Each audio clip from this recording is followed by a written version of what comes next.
देखिए, दरभंगा की ट्रैफिक व्यवस्था पर लगातार चर्चा तेज हो गई है और जब से जो कथित तौर पर महिला डॉक्टर के साथ जो विवाद हुआ था बेता थाना प्रभारी का, उसके बाद से ट्रैफिक सिस्टम को लेकर के चर्चा और भी तेज है। देखिए, ये नाका 6 पर है और यहाँ पर हम बता दें कि यातायात थाना भी है। यहाँ आपको हम बता दें कि इस रास्ते से लोगों को वन वे है, यहाँ साफ लिखा हुआ वन वे, लेकिन यहाँ से कर्पूरी चौक जा करके फिर वहाँ से बेता की तरफ जाना ये गलत है, नो एंट्री है।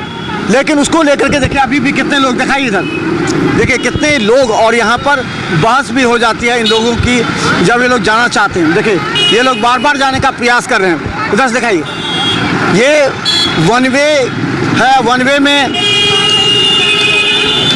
ये एग्जाम चल रहा था। हाँ, एग्जाम है यहाँ पे, मगर एग्जाम नहीं जा रहे हैं।